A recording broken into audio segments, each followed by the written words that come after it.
What's going on, everybody? Dusty and Huss with you on a Tuesday morning. The man is back. The man is back from a magical few moments in Montreal. Bonjour, Huss. How are you?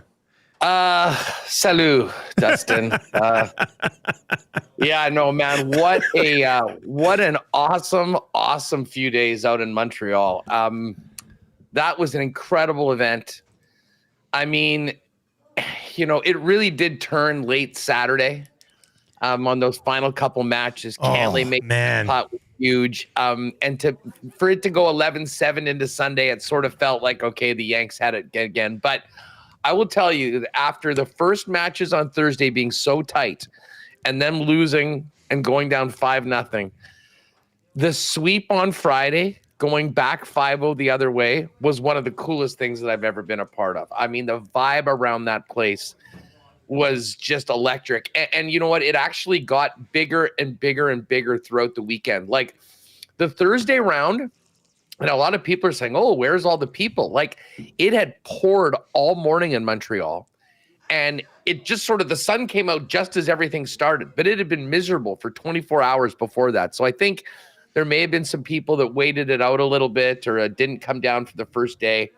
But Friday, it started a little bit later. It was a Friday afternoon. The crowd was a little more greased, if you will. And then Saturday and Sunday was awesome. And I mean, to get the opportunity to see these guys in the match play where they'll go for shots. I mean, they're trying to hold it. I saw some of the greatest things I've ever seen on a golf course this weekend. And as I said, had a couple Ryder Cups under the belt. The President's Cup was very different, but similar in a way. But it was a little more fun being a Canadian, that we kind of had our own guys in it, and you really had a team to cheer for. So I've already marked off with a big crew, Chicago in 2 years. We'll be there. And as I say, if you ever have the opportunity to get to Pres Cup, Ryder Cup, there really is nothing like it in the sport. So it was awesome. And I got to tell you, I've stayed hot through the kid's hot still. I think I've 3x'd my account in the last 2 weeks. Oh my goodness. Well, I mean, if you think about it, the Ride with Huss came through, the money liner, and that was Vikings, Colts, Bucks, and you'll love this. So, I mean, I knew that I had this and I had the picks, but I mean, we're getting to the golf course. It's insanity. Things are going on, and we're watching the golf, and I'm like, oh, geez, I better check in on how the picks are doing. I open up my app. The Vikings are up 28-0. The Colts are up 17-0, and the Bucks were up 24-0. Every one of those teams was a short underdog on that parlay. So anyways, it came in. I know when I bet it, it was at plus 922. Oh, but I think a couple of the lines changed. I had someone that told me they got it at one point, it was above 10-1. No way. So anyways, that was beautiful. I had forgot that I parlayed all three of those against the spread as well. So did the double damage. And then it's so funny, man. I went 3-1 in the CFL with the loss on the Bomber game. Yes. I don't know what it was. I guess the more I thought about that game, I thought Edmonton would have a little bit more and they'd make it close. But then I looked at my bets, and I actually had originally, right when they came out on the show, if you recall, took the Bombers, took Hamilton and Saskatchewan. So hit that one as well. And then last night, I mean, Monday Night Football, just to kind of top it all off, I rode with Patty on the primetime parlay. That was basically done 2 minutes into the second half. And we had the 4 field goals. That was easiest cash all season right there. Pollard was done in the first period, and I think Gibbs had 46 yards in the first half and needed 5 more. So that one came in. And the only other things that I bet were Gibbs, anytime touchdown, that cashed. Jackson Smith-Njigba, over 50.5 yards. He finished with 51. I mean, it was, as they say, I'm not complaining right now. The only thing that nixed the entire a perfect week Jets was those damn Jets. Damn Jets, as they call them. They were the only one we were on together. We were both on the Jets, and I mean, Huss getting done up that way by the Broncos. I mean, there's got to be some serious. This is not a shot at the Broncos, but there's got to be some serious concern among Jets players, among Jets brass, among the Jets fan base for sure right now. What the hell is not going on right now with the Jets? This is insane. You know, it's funny in Markham Fantasy saying, Huss, give us a Pat Mayo story. For those of you that are familiar with Mayo and his crew, I was hanging out with them quite a bit. And on the Sunday, headed back a little early so Feinberg and I could watch the Chiefs and Charger game together. Ah, yes. But as we came back, we got there as the Jets were losing to the Broncos. And, of course, Tim Anderson and Byron Lindeque, huge Jet fans. Byron was in tatters. Tim handled it far better than I could have possibly imagined. But, yes, the Jet fans were pretty. The thing is, if you're a Jets fan, I think you're so used to getting kicked in the nuts over the years that even with the excitement and everything around this team, losing to Bo Nix at home when he passes for 60 yards just seemingly seems so to be bad. part of something that would happen to the Jets. How about my guy Sammy Darts, though? Man, this is the story of the year right here. This guy, this is nuts. They have who have they beaten in the last 3 weeks? They've beaten the Niners, they've beaten the Packers, and the Texans. All 3 teams. Good point. People have thought that have been like legit Super Bowl or conference contenders right now. KOC definitely is getting coach of the year. Like if we gave that award out right now, I don't think there's any doubt. And listen, the job that Brian Flores, Tua may say he's a bad guy. He's a great defensive coordinator. And that defense, I know, Green Bay obviously got a bunch late and it did a bunch of damage in the fourth quarter. But this was O'Connell said it after the game. I mean, to start off brilliantly and then finish games. And that's exactly what they did. They were playing what the score was. They were running the clock down. They kicked the field goal when they needed to it. They kept it to a 2-score game. It looked closer than it was at the end. And it was great if you popped Jordan Love into your fantasy lineup late when you knew that he was starting. But yeah, the Vikes 4-0, and a great story so far this season. And then your Lions last night. By the way, The offense we were waiting for, right? The unis last night. So nice. Like I can handle the black. Those helmets might be the coolest helmet in the NFL since the Jags did that kind of two-tone one where it was gold on one side and black. Yeah, that was a cool one. I thought those were cool. These ones were so awesome last night. They looked good, they felt good, and they played good, and they really thumped the Seahawks. I was looking at the schedule for the Minnesota Vikings and Sammy Darts. They get the Jets this week, of all teams that we discussed. Revenge game in London. And is that a London game? London game. Well, okay, I still don't know if it makes sense because I looked at the line, and they're only like 2.5-point favorites against the Jets with everything that they've got going on so far. So, because we put that on our early bird special today. Who do we put on that? We put on Jacksonville to get the win at home against the Colts, and Minnesota. I can't remember the third one. Hopefully the boys are watching today. I have to get that up on the early bird special. But no, I was looking because I was like, where is this collision course with the Detroit Lions and the Minnesota Vikings? When do they play? Well, they get the bye week after the game overseas, and then they play the Detroit Lions in week 7. And then, you know when they also play? Final week of the year. Final game of the year, Vikings-Lions.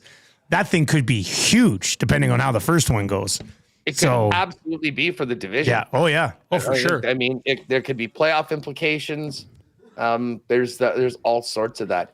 Hey, do you want to, just because of timing, do you want to get into the baseball right now, and then we can kind of come back? Yeah, we can come back around to it. We have more thoughts. Yeah, By the way, sure. did you or did anybody in the chat watch Game 1 of the Mets-Braves doubleheader yesterday with everything on the line? That is the game of the year, and the fact that it happened in 162 on an extra day. Listen, Met fans who have been sort of like Jets fans for a long time are not going to forget that. I mean, to blow the lead, give up 4 in the 8th, and then have Lindor step up and hit a 2-run jack to win by 1 in the 9th. I mean, tell you what, I'm feeling the Mets going into today, even though that they were the one team that had to play yesterday. I think that they got a big bounce from that win and the way they got into the playoffs. First thing that was brought to my attention, I hopped on Twitter and I saw Wyshynski. Greg Wyshynski was like, my life as a Mets fan might never be the same after this. And I was like, uh-oh. And at that moment, I didn't know if it was good or bad news. I was just like, oh, curious. This is interesting. And then I hopped online, saw some highlights, and looked at the box score. And I was just like, wow, that is an absolutely incredible finish to that baseball game. They do have some combo cards up right now for Major League Baseball. Huss, what are you looking at the board from today, or you're looking at kind of on a futures thing? Because I mostly just dove into futures a little bit here. I didn't look too much into today.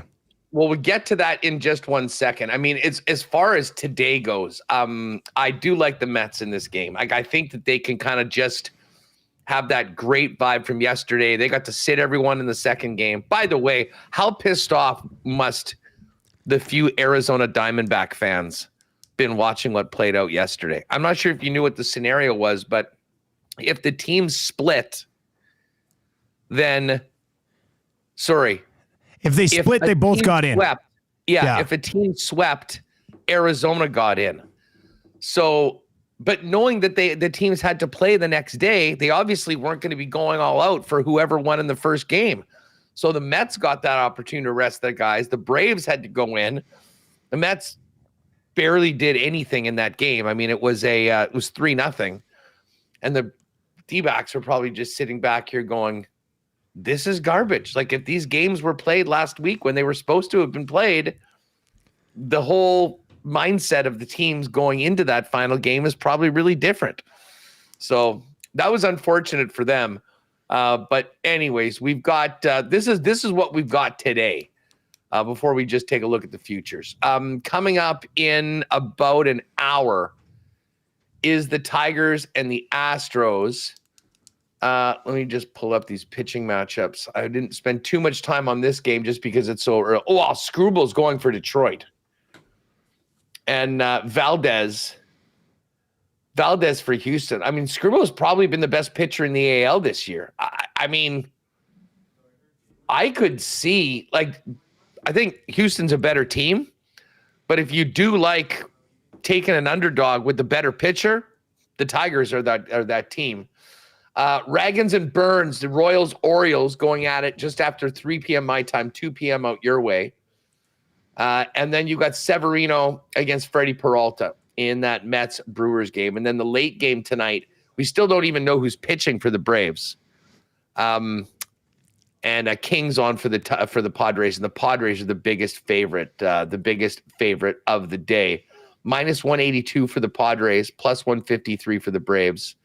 And then the Royals and Mets, both plus 125. Actually, the Royals were plus 130 earlier. So that's come down just a little bit. But I'm going to be taking the Royals and Mets today. The Royals is a heart bet, and the Mets is kind of where I'm liking that they go today. I have a hard time really betting Braves or thinking too much about the Braves until we know who's pitching in that game. Yeah, I think I like the Padres minus 1.5. Braves played 2 yesterday. Fly out to San Diego for that game later on tonight. Padres have been the hottest team in baseball down the stretch. I see them in a pretty good spot tonight at home. So I mean, money line minus 182. Maybe you want to take the Padres on the money line and ride with one of Huss's picks. You could definitely do that as well. I get you a little bit more value there, but I do like the Padres tonight. Well, you know what? Why don't we? Because I know they would have loved to put a little partner parlay together. Maybe we don't include the Royals-Orioles game because of how early it starts. Yeah. And maybe we go Mets money line, Padres run line. Well, that's gonna be a good number. It should be. It's plus 411 if you put it in the thing. Yeah, we'll take a little boost on that if you guys want to throw it up in the combo card. Jake, I see you're over in the chat. Let's do it. Jake's here. Mets money line, Padres run line, and Padres minus 1.5. Start the MLB postseason with a bang. Why not?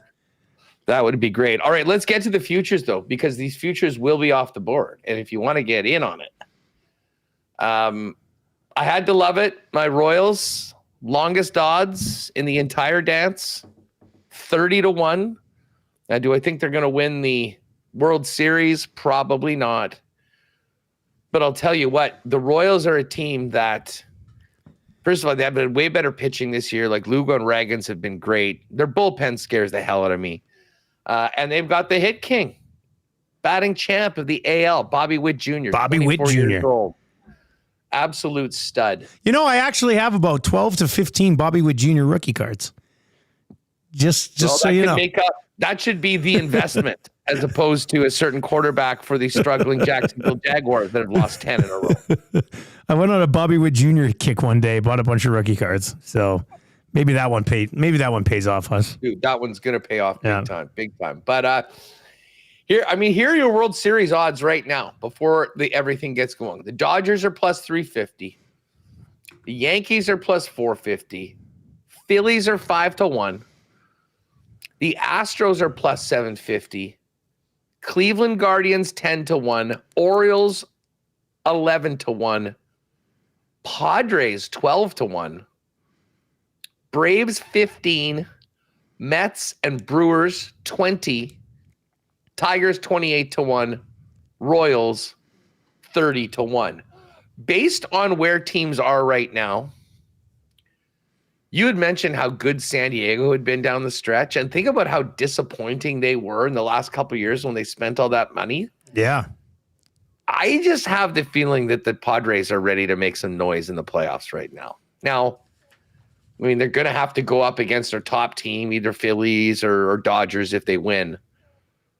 But at 12-1, considering where the record is compared to everyone, like I would make the argument that there's some good val right now on the Padres. And I love going for teams that are not the Dodgers, that are not the Phillies, and for God's sakes aren't the Astros, although the Astros now are moved over to the AL. What kind of catches your eye when you look at it? Look, I could show you the paper if you wanted it, but I got the Padres down here 5-1 to win the NL, 12-1 to win the World Series.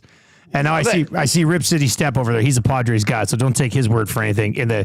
But so I went back. I just kind of took a look at a couple of. First of all, depending on how you want to build a championship run, I guess they've got the bats. Pretty strong group of starting pitchers. Their bullpen has been absolutely elite, and they're deep 1 through 9. So you got that going for you. Here are the best records in Major League Baseball since the All-Star break. Padres 43-20. Dodgers right behind them 42-23. Then you get the Diamondbacks, who had to sit back and watch what went down. The Phillies, who you mentioned, Phillies were awful down the stretch. They've been a 500 baseball team since the All-Star break. They're 33-33 since the All-Star break. So I mean, the Padres have been so much better than the Phillies since the All-Star break. Can the Phillies just sort of flip a switch at this point of the season and work their way through to a World Series? I guess it's possible, but you're looking at just to win the NL right now, and the Dodgers are dealing with some starting pitcher injuries, I do believe. Yeah, right? So who are they missing? They're missing who are they missing? Yeah, no, I was reading it today. Crap, I can't remember.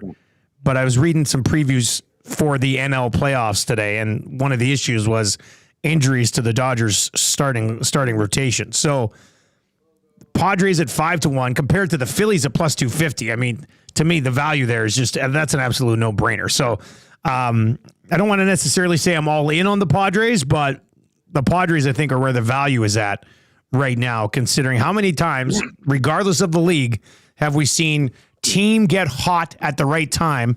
Plus, this one is also extremely talented, and you add it all up, and that could be a championship run right there. Listen, I think we, as we are about to embark on the playoffs, we make the Padres the Lock Shop's team. Lock Shop boys, Padres. I used my $15 free bet to bet the Royals to win the World Series. Just, 30-1 had it, and then obviously the benefit of the free bet.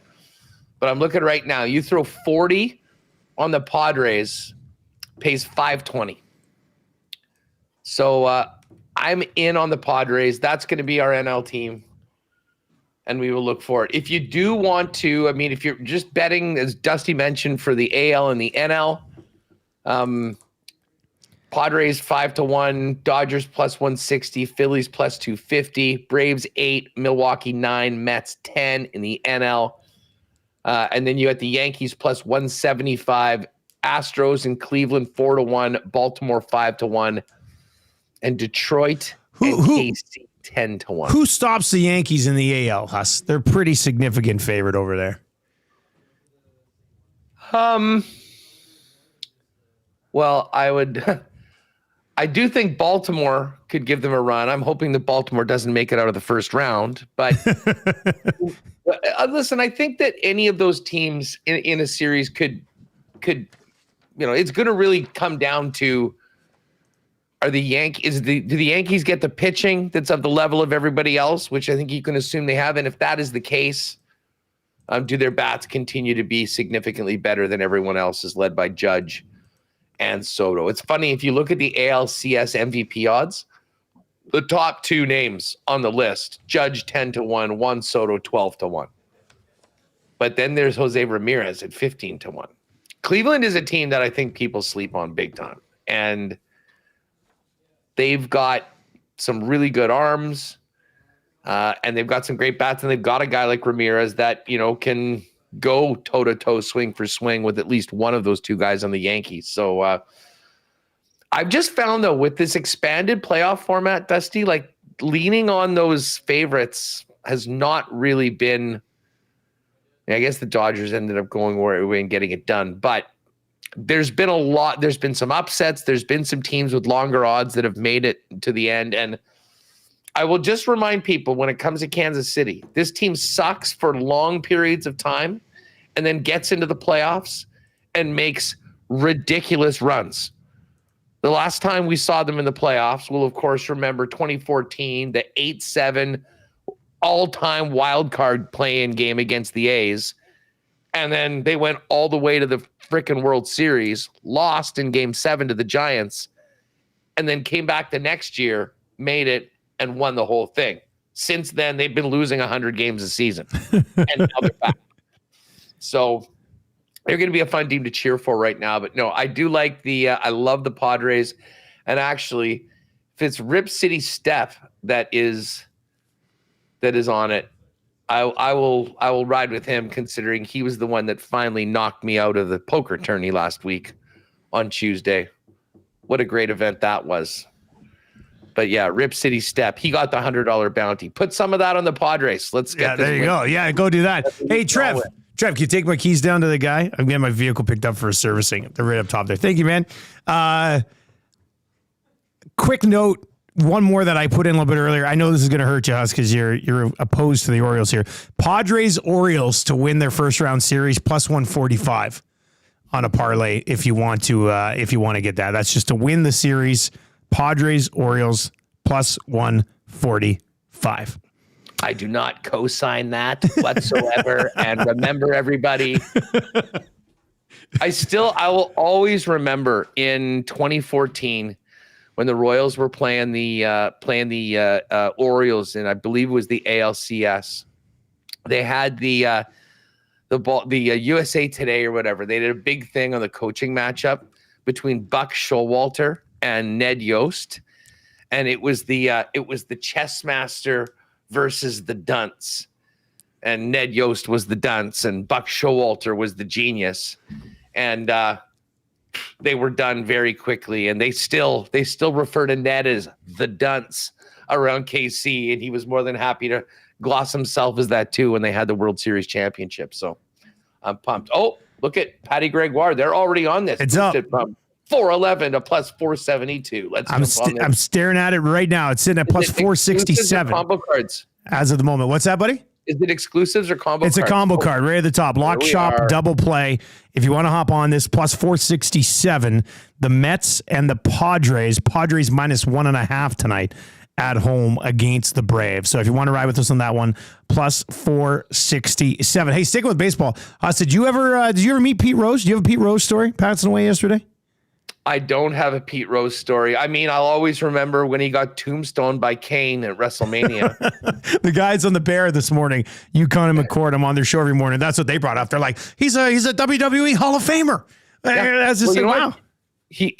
And by the way, last night, was it you that pointed me out to this? If you were listening closely to the Monday Night Football game, Detroit was up 14-0, and then the Seahawks came down and got a touchdown to cut into the lead. And Joe Buck very shrewdly goes, and there you have the Seahawks shaving some points off the lead. Was that a little hat tip to Pete Rose? I am not sure. But yes, while Major League Baseball prevented him from going into the Hall of Fame, Pete Rose is a WWE Hall of Famer.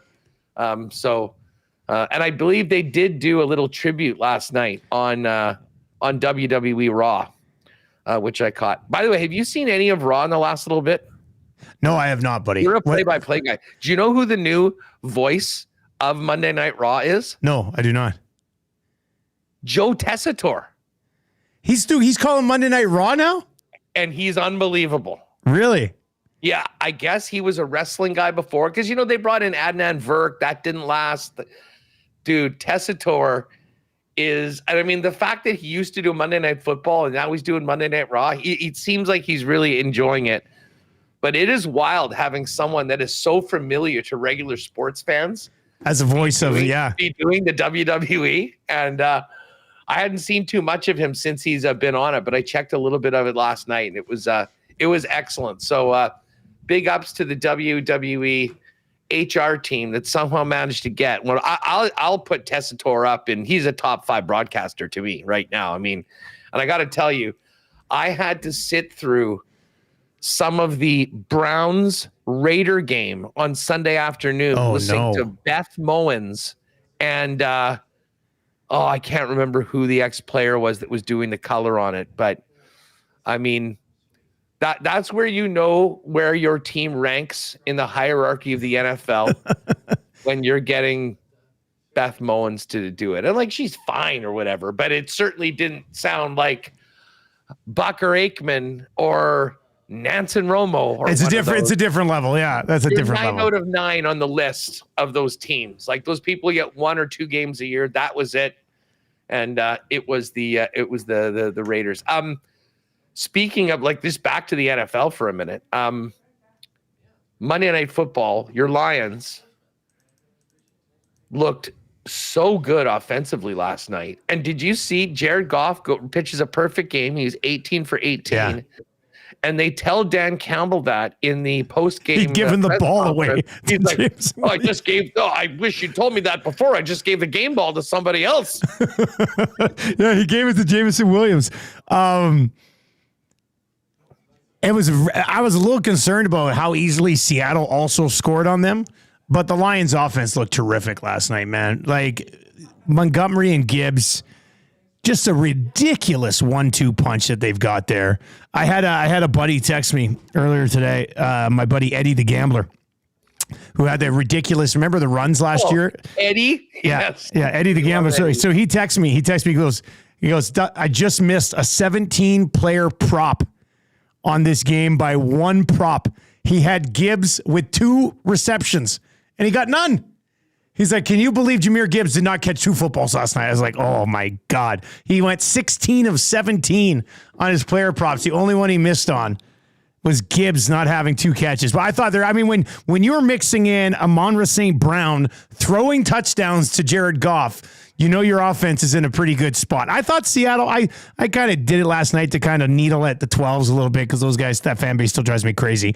But I did tweet out last night. I said this was a step up in weight class for the Seahawks because they beat the Broncos, they beat the Patriots, then they beat Skylar Thompson to get to 3-0. But yeah. I thought they hung in there pretty good with the Lions. I was actually, if I was a Seahawks fan, I'd be relatively impressed with how my team played last night. I mean, Gino threw the ball 56 times. Oh, he was gunning it last night. 395. He had a touchdown. He had 1 pick. I thought, Kenneth Walker bounced a couple big ones, but they didn't really establish the running game. And then, DK Metcalf was awesome. JSN, very reliable possession receiver. Take the overs on him. He was over 4.5 catches, was minus 147. He ended up getting 8. The funny thing was, as I mentioned to you, the yardage total was 50.5 and cleared it by half a yard. So thanks to the stat people that made that happen. The Lions are in fantasy on one team. I roll out Gibbs and Montgomery. Yeah, you do have both of them every week. And look at, 2 touchdowns, 78 yards, 40 yards, 1 touchdown. You mix in, a 40-yard reception for David Montgomery. The guys are just so solid. Like, will you ever have both guys going for 30? Probably not. But you're guaranteed getting 35, 40 points a week from if one of those guys gets hurt, the other guy's a league winner. Simple as that. Like, I just can't imagine one guy in that load. Duck Dad over on the Nasty Chat says, guys, I had a 70-point lead going into Monday Night Football. I went up against Goff, Brown, and Montgomery, and I lost by 4. Ouch. That sucks. I had a 76-point lead going in one of my leagues, and the other guy had DK Metcalf and A-Chain last night, and luckily I cruised to a victory. That's the league I'm trying to spite win. I doubled them up last night, basically. It was a very comfortable win. That. You're going to win it and then walk away as champion and say, take the trophy with me. You'll never get it back. See you later. Yeah. It's coming with me. Huss, the one game that we went head to head on this last week, the Commanders ended up rolling over the Cardinals. I was on the Cardinals minus 3.5. I liked what I'd seen from them. I was totally all in on the Commanders coming out of that Monday nighter, and I was like, you know what? Maybe I need to pump the brakes on it a little bit. But I was way off on that. I expected the Cardinals to be able to score and keep pace with the Commanders. I knew the Commanders were going to score. I just thought the Cardinals would be able to score against an awful secondary that the Commanders have been rolling out to the table. So, are we buying in to exactly what the Commanders are selling here? Is this a completely different Commanders team? Daniels is an absolute stud. He's having the most accurate rookie season of all time. It's early, but he looks terrific. I was a little surprised with how much of a runaway that game ended up becoming. I'm just pulling this up. Like, Daniel's numbers for this season are so insane. Like, he's doing things that no quarterback has ever done in the NFL. His completion percentage through 4 games is the best ever. And the only other guys that have gotten over 80% in a 4-game stretch was Peyton Manning once and Tom Brady once. And he's done it in the first 4 games of his career. If you hit him at plus 550 to be offensive rookie of the year, I think you're feeling very good right now about that number. Again, we're 4 games in. He's got to stay healthy. But he's just a phenom right now. And listen, Cliff Kingsbury deserves a ton of credit too. What Cliff's doing with that offense is going to get him another head coaching job very quickly. I can tell you that. Their defense stinks, but Arizona just was not very good at all. James Conner ran the ball okay, but Kyler Murray just had a tough game. He was getting sacked. And then it just seemed like that momentum that Washington had just continued to push them forward. They had 4 different rushing touchdowns. Like, Daniels had 1, Robinson had 1. By the way, I'm now 4-0 picking the TD scorers. Are you 4-0? Do we need to? I guess we haven't even done it yet, but we got to talk about Jake. The power rankings were right to use your things. Power rankings are just the the T. Higgins. And I mean, they had a bunch. Like, I didn't think that was a bad pick. When I heard that he was power ranked 4th, I said in the chat, I'm betting this for sure standalone. I had told Jake that I considered T. Higgins myself, but I ended up making a better pick. But I had also considered T. Higgins myself. I mean, that was at 19-1. Even if he would have just taken Jamar Chase, we still would have had a sick number on that one. Like, so that was tough. So who else? I had Brian Robinson. He came in. Was Jefferson in there?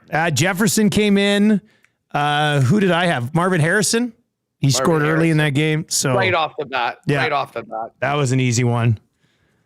There you go. Jake's in the chat. He said, I took a flyer on a big number. Sue me. Yeah. we don't need the big numbers. We're trying to get 4 touchdown scores here, Jake. We had the win. We had the win last week. We're all over it. And as I said, if this was a touchdown survivor pool, I would be on to week 5 right now, having made it happen. So we will look forward to that. That's becoming one of my favorite parts of Friday shows. Oh, me too. The house callers. Yeah. I stress as much about the touchdown bet than any of the best bets. I love it though, man. This is a great start to the year though. Back-to-back 3-1s for me. 10-5-1. That's nice start there. And when you consider how many insane upsets there have been, like what's happened with the Survivor and things like that, like I think that if you can be 500 in around 500, considering what the first 4 weeks of the season have been, you're in pretty good shape. So we move forward. We got an interesting, what is it? Tampa, Atlanta on the Thursday nighter. Yeah. That's coming. I've got that is an interesting one, man. Tampa's just looked, Tampa. They continue to impress. They're 2-point dogs on the road and against Atlanta, where Kyle Pitts has completely disappeared into the abyss. I mean, just an absolute non-factor, this guy. It blows my mind. This was going to be the year. Kyle Pitts. New staff, new quarterback. Kyle Pitts unleashed. And I don't even think I have Kyle Pitts in any of my leagues. I was too afraid of him. And thank God. Me neither. Yeah. I have no piece of Kyle Pitts. I'm sort of here for all the outrage because it's usually from someone else in one of my leagues. That game, by the way, this was another thing that Feinberg and I were talking about watching. The kickers are so good now in the NFL. These 55-yarders are just chip shots. I mean, there's no doubt. Like, it's just as long as the guy hits them straight, they're going in. Well, unless you're Aubrey to cover the spread on Thursday night from 51. Oh, my God. We haven't talked to you since then. That hurts big time. That one really, really hurt. But, man, Younghoe Koo, 58-yarder, walk-off to beat New Orleans. I mean, that was such a massive win for Atlanta to get that win, considering the way they started. Now, both of those teams are 2-2. But I did want to say, speaking of the Bucs, and again, I was just following this game from the golf course, but saw them get up early. I do believe my preseason takes on the Philadelphia Eagles and Nick Sirianni are looking good. It would not have surprised me if we got a press release at some point today that he's fired, that they're going to put someone in. Hell, they should put Big Dom as the head coach. They've got their new coordinators. It's not like Sirianni was calling the plays. That's Kellen Moore. He's not calling the defense. If Big Dom is really the spiritual leader of that team, let him be the damn head coach. Get Sirianni out of the building. I think he'll have much better team cohesion and a much happier starting quarterback as well right now. You know what's probably happening here, though? I would think Philly is they're using injuries to keep him and be like, well, he doesn't have A.J. Brown, didn't have Devonta Smith. They're probably saying, well, let's get healthy. Yeah. And then that's probably what's happening here. I just don't know that they really believe in him anymore. Yeah. I totally agree with what you're saying. I'm just justifying why he hasn't been fired. Point. Yeah. I mean, it's just that doing it in the middle of the season is sort of a red flag. But getting your ass kicked by the Bucs the way they did is also a red flag. Injuries around the league, though, and the Chiefs now they got to figure out what to do without Rashee Rice. I still haven't heard anything official that he's out for the year. They said that they feared that he was out for the year, but I don't think there's been any conclusion on that. But again, then we're just back into last year territory. Like, who the hell's going to catch these balls from Mahomes? You've got Xavier Worthy, you've got Kelsey, and then are we going back Justin Watson, Noah Gray, second tight end? Juju Smith-Schuster has been very quiet so far this year. Mecole Hardman's in the mix. Sky Moore can't catch. And they're just going to trade for Devontae Adams, buddy. Well, dude, that is my dream. Do we really think that the Raiders would trade with the Chiefs? Like, if they were in any other division, I'm like, absolutely, I could see that happening. Highly unlikely in the division. The one guy that I think maybe could be available to Kansas City is Amari Cooper. And yeah, they've restructured his contract, right? Did you read that? I read that. Exactly, and this is the big thing. The Chiefs only have $4.9 million of cap space for the entire season. But after the restructuring, Cooper is only counting for $1.2 million on the cap. So he's a guy that actually could be fit in quite well. And man, can you imagine, you want to talk about, moving on up. Can you imagine moving from Cleveland and that Deshaun Watson situation to being WR1 with Patrick Mahomes? So you're telling me to hold on to my Amari Cooper shares in fantasy that I'm very much debating trying to move on from? See what happens over the next week. Don't drop them, put it that way. I'm not suggesting you start them anytime soon. You know what? Just quickly on this drop front, I listened to a bunch of fantasy football podcasts. And one of them yesterday was talking about whether or not you hold on to Patrick Mahomes or you just drop him. Because he just hasn't been a good fantasy quarterback for quite some time now. Listen, I wouldn't drop him. But, in one of my leagues, I did for the first time maybe ever not start him last week. Who'd you start ahead of him? I'm curious. Daniels. Oh, yeah. Jaden Daniels is like a top 5 guy right now. So, absolutely. Yeah. Absolutely. You know what? The only thing I would think, if you have a spot, maybe if you like, maybe I'd stream somebody, but I'm not outright dropping Patrick Mahomes. I don't think I could bring myself to do it. No, and you could still start him. It's not like he's going to get his. It's so amazing, though, how they win every single week by not much.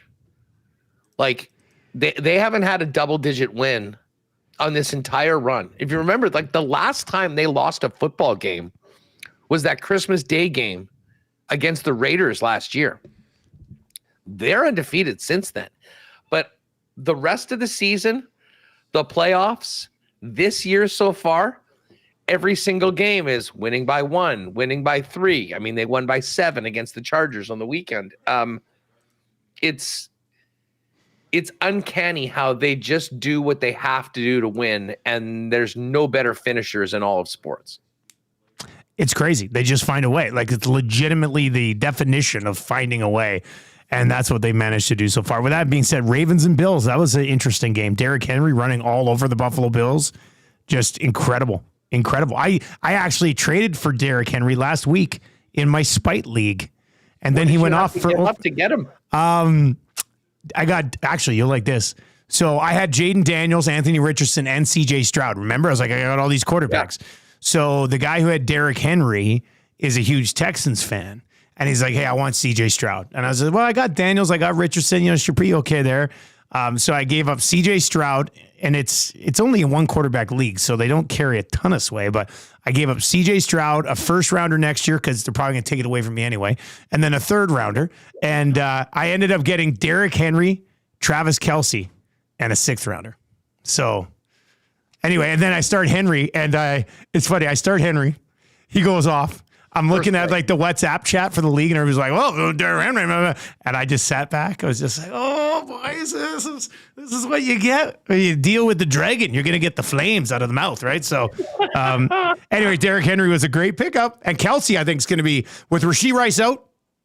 Kelsey's he's gonna be good. He's gonna be real good. So yeah, Travis will be more involved. You saw he was more involved on the weekend. Rumors of his demise have been greatly exaggerated.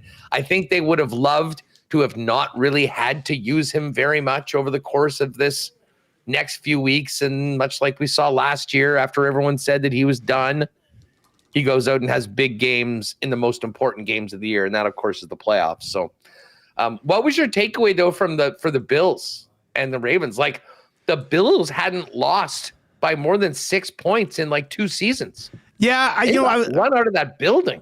As I was watching that, I was more impressed with the Ravens than I am worried about the Bills. Like, I do think the Bills will be just fine. I think the Ravens were due to have a game like that with the way their season started. So I'm not reading into it too much from a Bills perspective. But Derrick Henry looked good. He looked really good in that Ravens offense. The first touchdown he scored, that man is 6'3", 250 pounds, and there's a bunch of little DBs who should logically be quicker than him, and he just like Usain bolted them like all the way down. It was just like, see you later. Like, on him. No, they never made up a step. It was ridiculous. On him. You know who I want to see? You know who I want to see in a race? Derrick Henry versus that ref from the Jefferson 97-yard touchdown. Yes. The 2 fastest guys in the league as far as I can Hey, Haas, we got about 5 minutes. Have you looked at the CFL lines yet for this week? I have not. Okay, perfect. I have. I've got the numbers in front of me. Let's play a little game here, okay? Okay, just quickly before we move on that, though, I just saw Cowboy and the guys talking about this. Futures are up for the NFL. I always love Tuesday because we can kind of get and see where things are at. It is kind of funny to me that Mahomes is like still plus 250 for MVP when he's just winning football games, but he's not really doing anything. He's not putting up MVP numbers right now, right? Not even close. Josh Allen is at 4-1. Lamar Jackson is at 9-1. Sammy Dart's 10-1.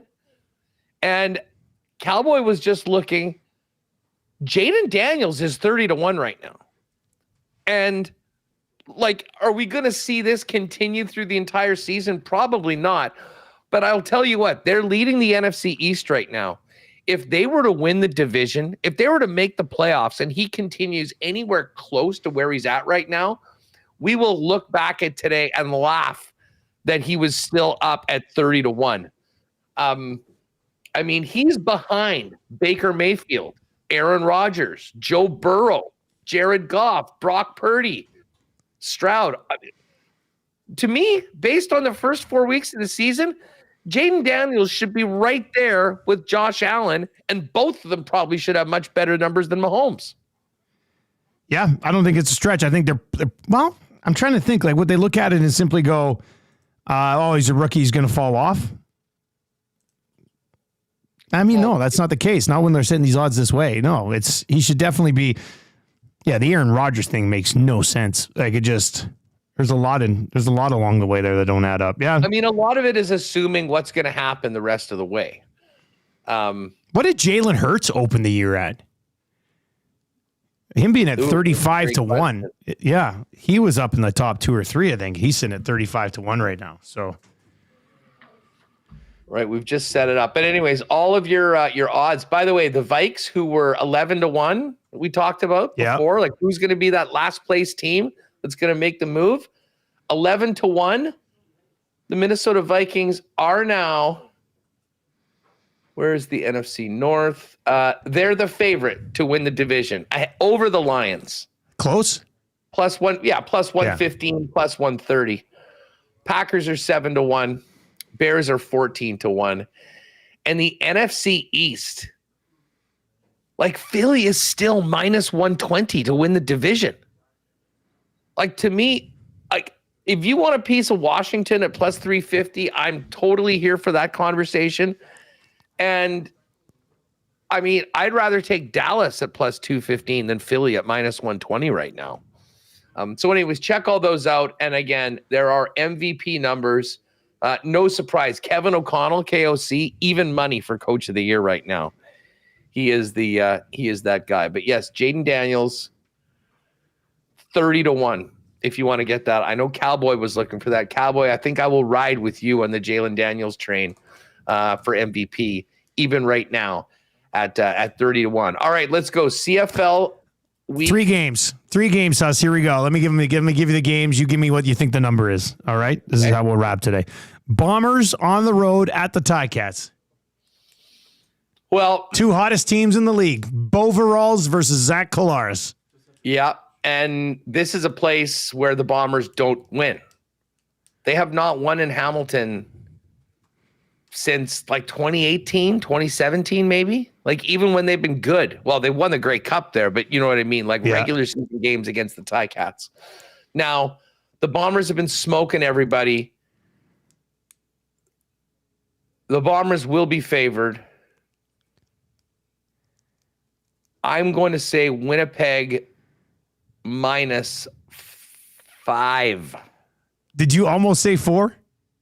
Well, I was thinking 4.5. It's 4. It's 4. Bombers -4 right now. Bombers -4 right now. So almost nailed that one on the head. Calgary Stampeders on the road in BC against the Lions. Lions got to have this game. They got to get it figured out. Wow, it's crazy to see BC 7-8. I know. Huh. They started the year 5-1. That's right. They're 2-7 in their last 9. Yeah. Jeez. BC -7. BC -7.5. All right. And the final one, the Riders on the road here in Edmonton to take on the Elks. I will have that game for you Elks on Saturday. The Elks are not officially eliminated yet. No, they are not. They got to have this one. They have to win this game. And they could use Calgary beating BC to make things very interesting. I'm going to go, geez, who's even favored in this game? Like I think this will be close to a pick'em, to be honest with you. Edmonton -1.5. Riders -2. Riders on the road. Riders -2. So you would like Edmonton +2 then in this situation. I mean, to me, this is a pick 'em. It's like, who do you think's going to win? I was just trying to kind of think of where they would say, okay, the Edmonton is at home. They're playing for their lives. Like the standings right now. Huge game for the Riders too here. So, and here's the thing, the Bombers. So the Bombers are 3 points up on Saskatchewan. They're 4 up on BC with the tiebreaker. So I don't think the Bombers can't clinch the West this week unless they win and Saskatchewan loses. Yeah, if the Elks beat the Riders and the Bombers win, I think that clinches the West. Yeah. Yeah. Then that means I'll be getting chicken tendies at the West Final. Oh boy. The West Final, it's an annual thing. It's the it's kind of like, the Chiefs in the AFC Championship game. That's the Arrowhead Invitational. What a life this guy lives. This is the thing. Well, I said it after the game. I was watching out in Montreal that they always say the Chiefs is still the Chiefs, Bombers is still the Bombers right now. 55. That was huge. Huss, your show starts in like 2 minutes. So what's coming up on it? Then we'll let you go. Big return. Lots going on in the Jets training camp. And, of course, the Bombers getting ready for the Hamilton Tiger Cats. Talk a little bit more about the Prez Cup weekend and NFL on the weekend. It is going to be a packed show. So for all of you in the WST viewing area, jump on over. We'll get it going in just a couple minutes. And we got 2 guys in the goalie coming up for GS Construction right away here on EST as well with myself, Cass, and Gager. We'll be back tomorrow with another episode of The Lock Shop. If you're listening right now, tune in or iHeart, stick around. If you're watching over on YouTube, turn on autoplay. 2 guys in the goalie just around the corner.